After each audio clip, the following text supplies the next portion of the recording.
I see what we're doing. Yeah, did you read it? I did. Yes.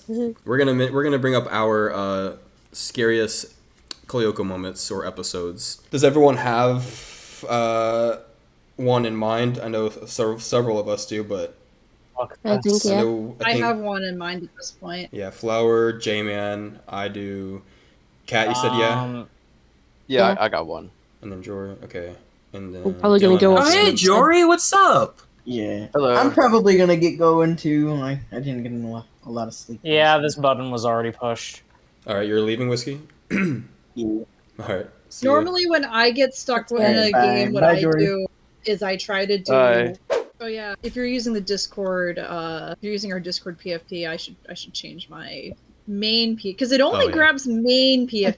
It doesn't grab the profile PvP. Well, actually, Flower, you no, God, now I'm triggered with the actually. No, yeah. So I'm not doing the VC widget, the Discord widget. Yeah. So I'm just showing Discord itself. So you're good to use your Okay. profile.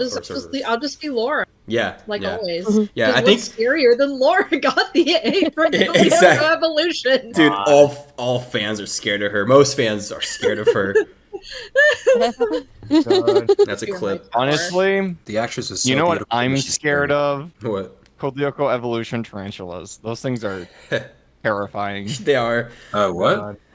evolution tarantulas. Evolution tarantulas. Oh, Because they yeah. shoot from their foreheads.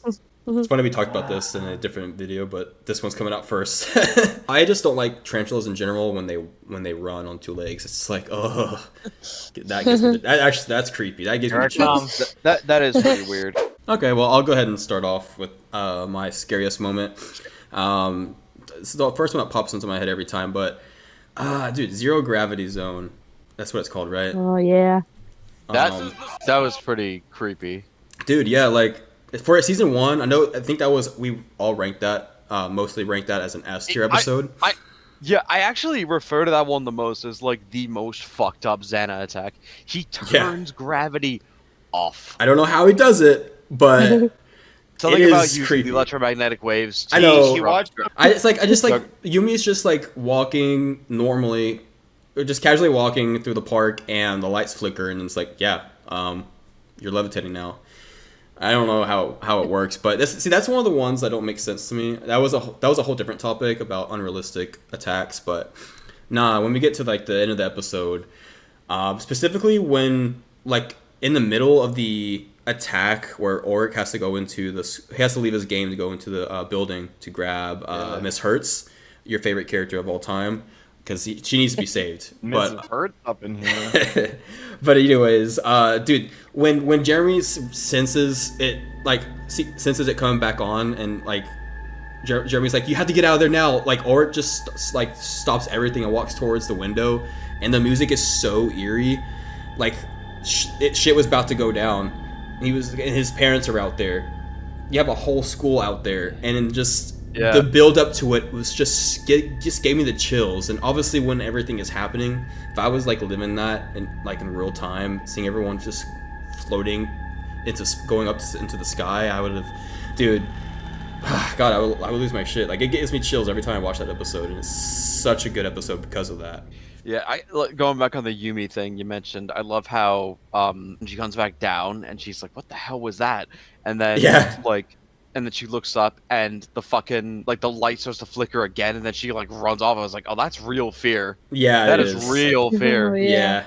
Is that the episode with the baton, by the way? Yeah. Perfect. The one where, her baton goes into orbit. Yeah, I love it. That's it for me. That's my share.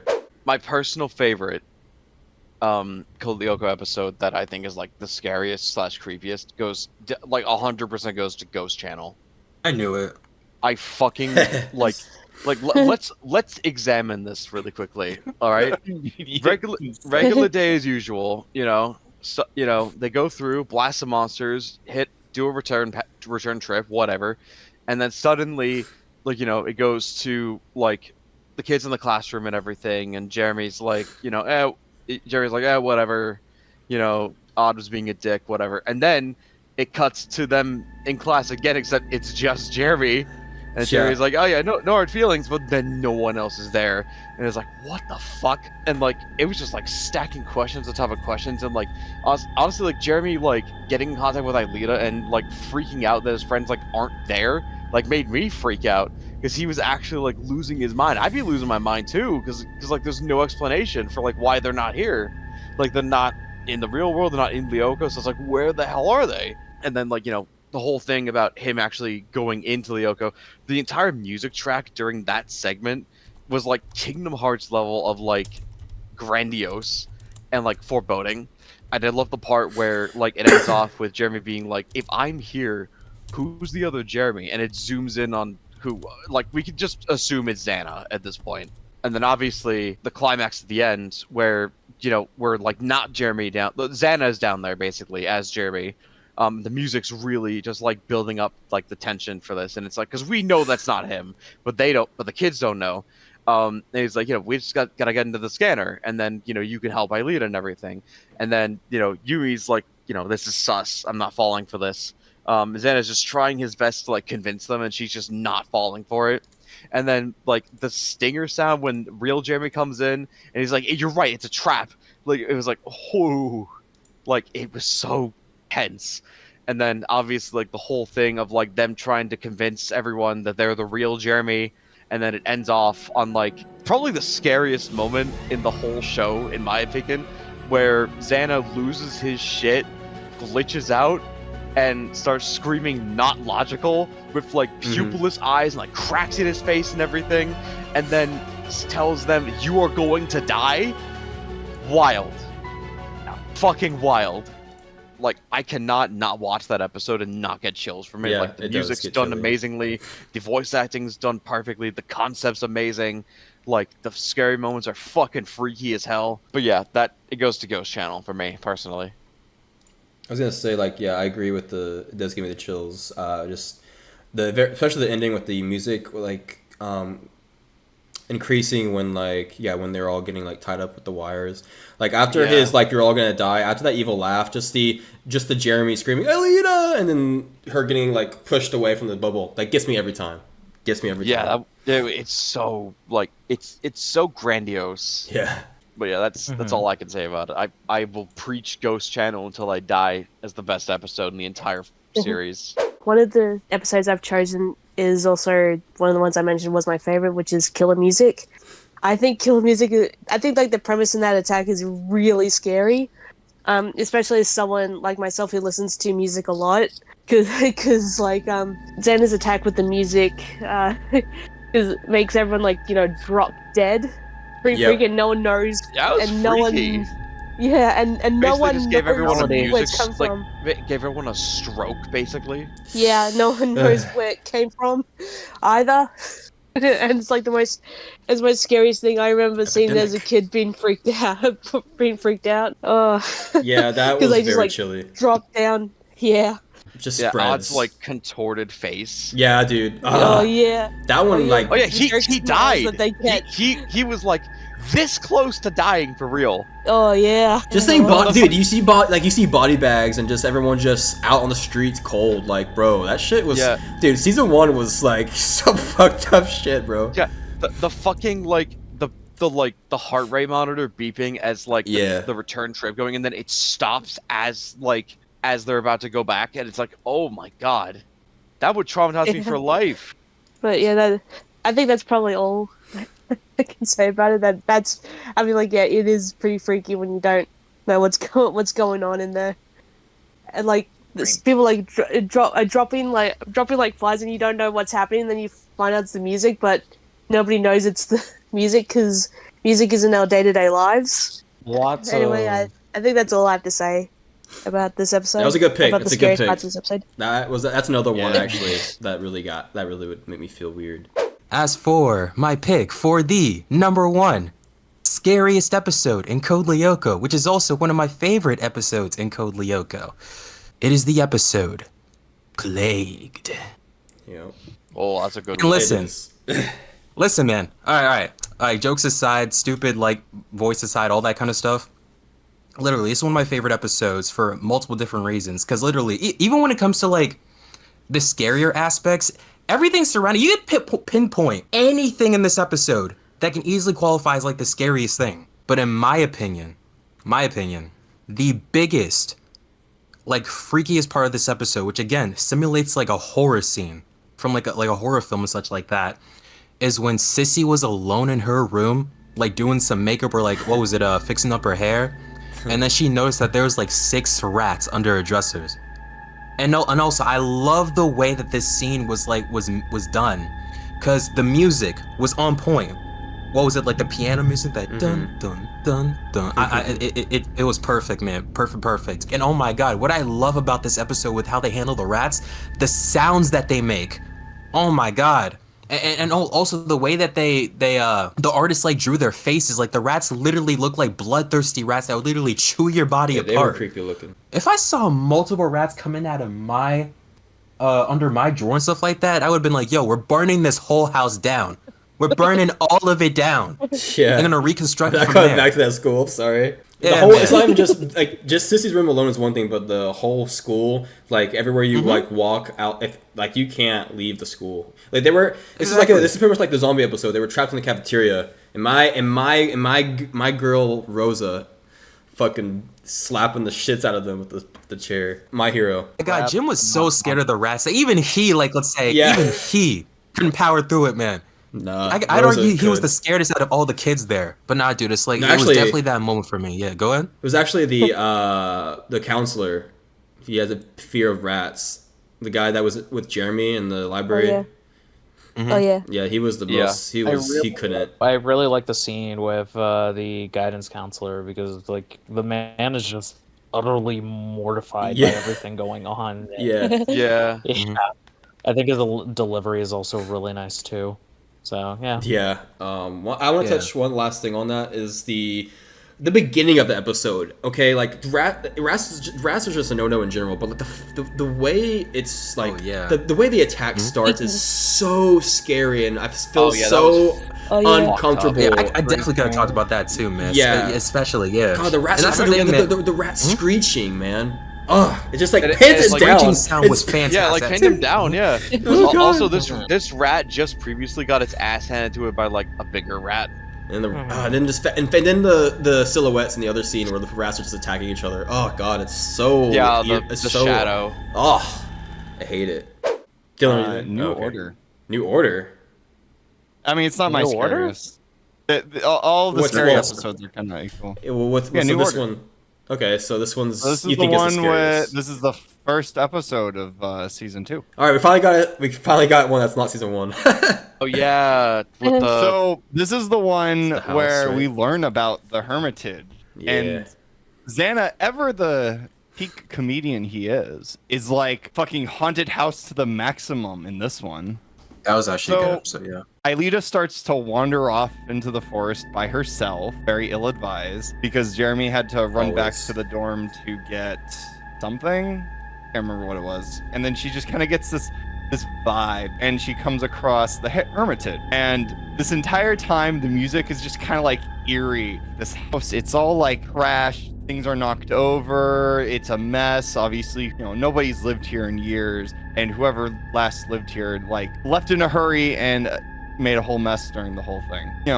Aelita works her way around. Like, she's like, this feels familiar, but I'm not sure. And like, Xana knocks her out. Fast forward, all the warriors are now looking all over the forest for her because nobody knows where she is. And they all get to the Hermitage. And they all start looking around inside. As soon as they get inside, Xana's like, haunted house mode, and he attacks them with things in the house. They start with, he starts with like a little sort of dresser storage like thing that's in the entryway. He almost straight up just rams it into Odd and the gang, but Odd does like a cool kickflip. You gonna tell me this isn't like a haunted house scary episode, people? It is. Yeah, it's a good pitch. And then we get, they work their way down into the basement, where they find Aelita is locked in this huge like bakery oven, or maybe it's Boiler room, just I like think. a boiler room, and like none of them are like, this house is super haunted, we should be very careful. Like, no, they all just rush into the room, and Xana's like, got him, except no, because Odd's in the doorway. They manage to get Aelita out. Odd and Aelita are the only ones not trapped in the room now, and Xana's like, I'm gonna bake you alive. Oh yeah, the boiler. That's right. yeah. That was So- fucked up. After this point, it's not like too scary, to be honest, because we're past like the super scary elements, but we kind of get really close to Ulrich and Yumi just being turned into smoky shish kebab. Yeah. I'm not like, it's not like my scariest episode, but it's just like kind of one of the easier ones to be like, oh yeah, this is scary. This is one of those episodes you gotta is a good watch for like Halloween or something. Aside from it just always being a good watch, of course, because I guess that for like a Halloween, like if you're going for like Halloween scary, that would be a fitting pick right there. Hold on, I just want to be honest though, Cam. How are you going to make a decision? What do you mean? Decision on what? There are so many episodes with hornets in it. Oh, well, they don't scare me. I just hate them. They don't scare me. I fucking just want them all to die. You hate them because they're scary. No, it's not why at all. I think when it comes to Code Lyoko, honestly, the scariest thing of all is actually just watching the show in general. Oh, I wish Jory was here for that shit. Oh my god. Oh man, I wish he was here. He left. So close. I'm sorry, Cam. I have to keep up a bit. No, honestly, I respect that. I respect that one. Yeah. But no. In regards to scariest episode of Code Lyoko, I think my number one scariest and like most unsettling episode would be Plagued, but J-Man already talked about that one. Okay. So, I mean, it's a very good one. It's a very good pick. Yeah. I'm scared Yeah, that's it's gonna very- happen to me, but we'll see. The rats are very unsettling. One of the scariest episodes of Code Lyoko, at least for me, would have to be Ultimatum. And the reason for that would be because unlike a lot of other episodes where a lot of the fear and a lot of the just spooks, the ghouls, all of that jazz is more overt, it's more out there. Xana is very different in this episode. Instead of of course, episodes like Ghost Channel have their appeal because, it's big, it's bombastic, it's out there. But I feel like Ultimatum is on the opposite end of the spectrum, where it's very cold, both literally and figuratively, considering they're in the refrigerated warehouses. But Delmas, just out of nowhere, Xana, using Delmas, just straight up kidnaps Yumi and Odd out of nowhere and just dumps them into his car and drives away. In front of William, mind you, he doesn't give a single shit. And William is spooked as fuck because could you imagine being 15 and just seeing your school principal abduct two of your friends, leave, and just, that's it. That shit would be fucking terrifying, you know? And this is weird. It's not just that though, but the situation is treated very seriously. The police arrive. It's why did Delmas kidnap these people? The why idea did of Delmas child kidnap- abduction is crazy, man. It is. Exactly. Poor And sissy. I think as Because exactly. it's hard on her Poor too, because sissy she has as to deal with well. the fact that her father is a criminal. Yeah. I mean, but she sees it happen Exactly. too. God. And they lean into that a lot in the fact that Sissy is just fucking mortified by all of this and just wants her father to be okay. The Spectre here, again, is just, it is so cold, it is so calculated. Xana, who's so big and bombastic and full of personality all the time, is just standing there, waiting for the ultimatum to be up. Just bring Aelita to Lyoko, or else I'm just gonna fry him. That's it. He's just standing there. Menacingly. I was surprised you didn't make the joke sooner. Yeah, it was coming. Yeah. That's so great. He's just standing there. He's not saying anything. He doesn't have any quips, no wisecracks. He's just it's just very cold. It's very cool. It's very calculated, and it's a very fun side to see out of Xana. And there is a semblance of not exactly humanity, but at least care for the objective in the fact that, hey, you know, Xana, Cole can kill us too. And he just says nothing, no snarky remarks, no nothing, just throws him the jacket, and that's it. And finally, the countdown ends, and it's just like, he follows through with it. He's just like, nah, it's time to fucking die. You know? If Ulrich hadn't pulled through in the moment that he did, he just would have killed him. Like, that would have been it. And Also, that would have been fried chicken. Yeah, exactly. Well, fried cat. But not to be confused with our cat, but, you know, Delarovia. But that just would have been it for Odd and Yumi. And, like, I don't know, in terms of other episodes of Code Lyoko is very thrilling, it's very exciting, it's very bombastic and very loud with its attacks. But I think that there's a level of realism with this one, of just straight up child abduction, that even as a kid it was scary. And as I've grown older, as I've moved away from being a child, just imagining that is even scarier, because it's just like, yeah, no, they're just fucking kids. You know? Like, that is something that I just think is really, really terrifying. And coming back to Sissy in this episode, it continues the realism in this episode, because Sissy, who is normally just so mean and bratty and everything, just wants her father to be okay. And it's just something. Oh my god! Oh my god! He also items up. God. But no, it's just Sissy in this episode is just very much a real child, as we talked about, because she just sees her father just all of a sudden, who, like, yeah, you're a teenager, you have your issues with your dad, you fight, you this, you that, but at the end of the day, she believes that this is her sweet old father. She would never do such a thing like this. What is happening? Why is he electrocuting people? Why does he have, like, this symbol in his eyes? It's one of those... Code Lyoko can get very real, but I feel like in that particular moment is one of the ones where it just feels so real and so just like, imagine watching your parent just do all of this and you don't understand why. No rhyme, no reason. It's just mortifying. It's terrifying. And that conversation between Sissy and Ulrich on the bridge, when it's all over, Ulrich just being like, your dad's gonna be okay, you're gonna forget all of this, it's gonna be fine. And she asks him, well, what about you?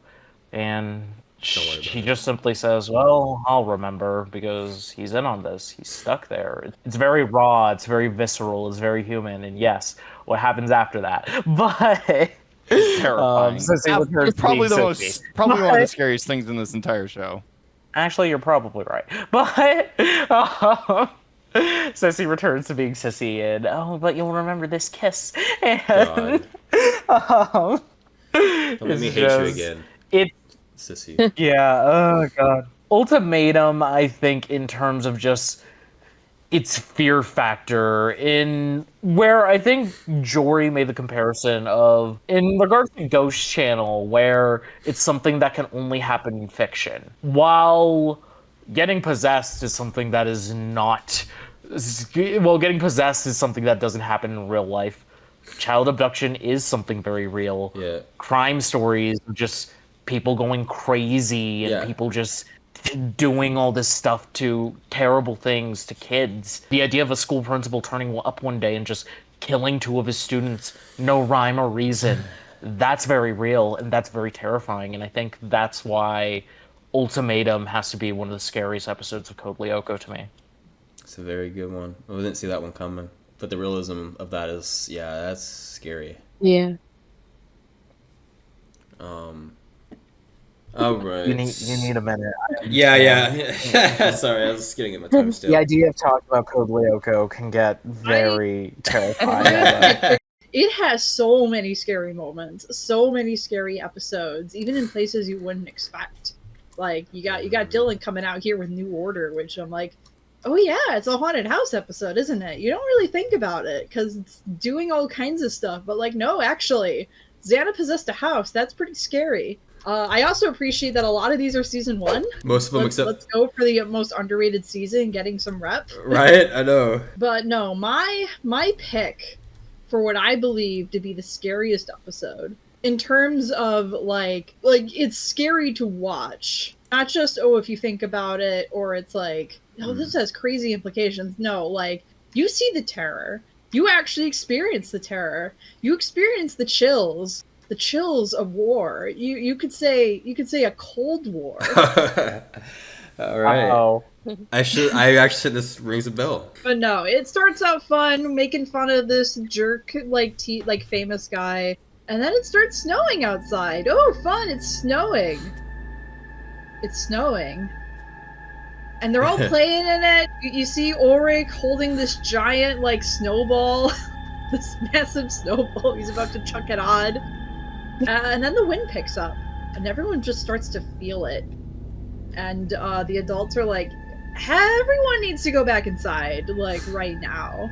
And you even see there are kids, like, collapsed by the tree, and Jim has to pick them up. You have them all chilling in the basement. And there's going to be a lot of horror in that basement. Yeah, that was the one I was thinking of. There's a lot of scenes. The basement's one of them. Down in the basement. Yeah. I got 2 in mind. Everyone's all bundled up. They're shivering.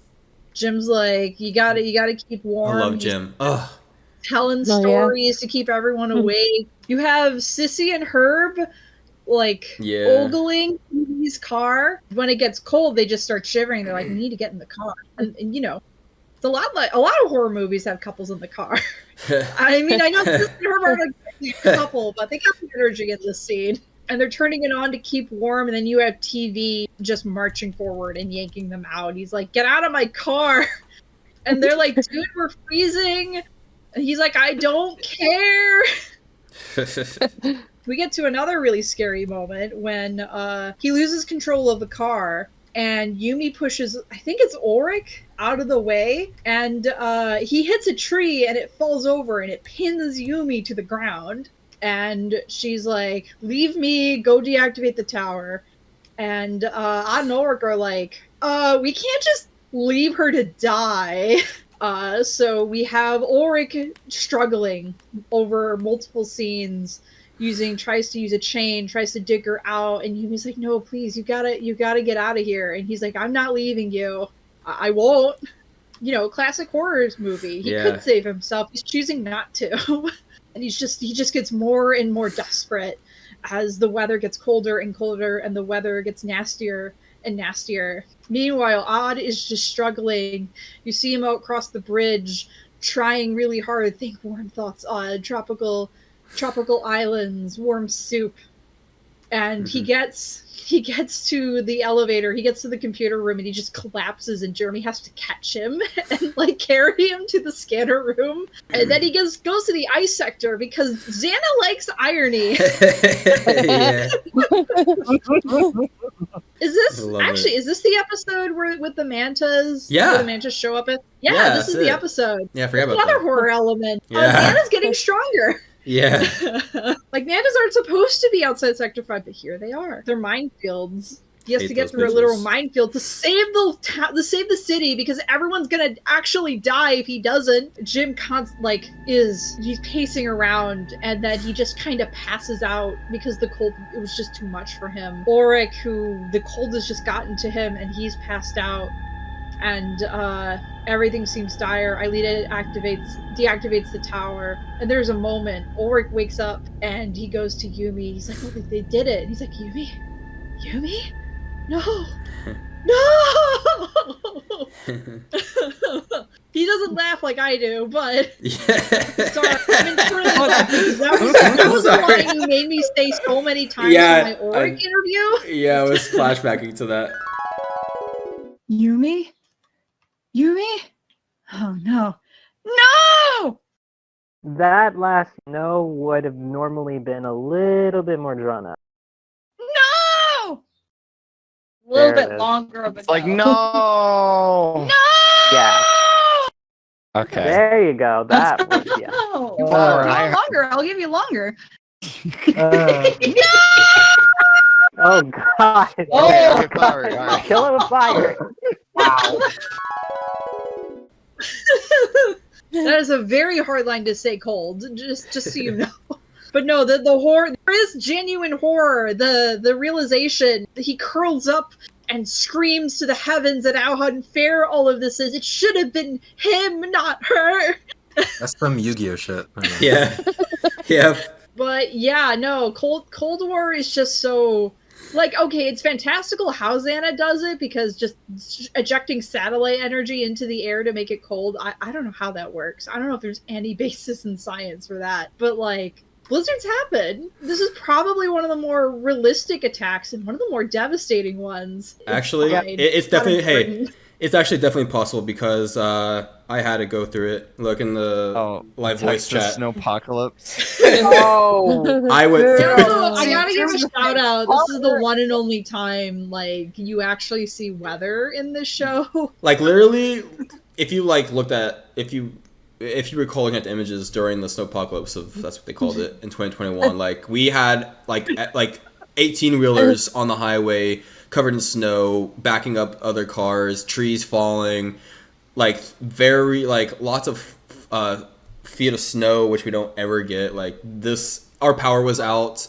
people's pipes were bursting. Like we actually had the Cold War happen to us. It was not. Yeah, this is why I'm saying like this is a real thing that happens in real life, and that's kind of like this just adds to the horror. Like there are people who've actually gone through something like this. What is miraculous even about? New gift drop. What the? What is this? Xana shit. Actually, yes. What is? Actually, that is kind of funny. Dude, what is this? Dude, what?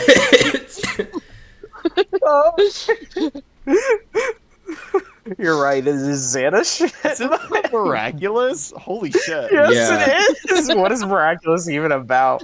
Oh. Final Destination shit, actually. Yeah, Literally what this honestly. is. Just. Man, that's kind of dude. That went dark. What the hell, Thomas? I've been seeing everybody talk about like, why is there a bowl of pudding? And no, genuinely, why is there a bowl of pudding just on the ground? And Yeah, why does it do all this? Why am I not thinking of that? I'm focused on everything else. I didn't even realize what that was on the ground. I thought it was just some food for the bunny, but that looks good. Where'd you get Now a I want bunny some pudding? pudding. Cam, it's not a good idea to eat pudding. You might destroy the planet.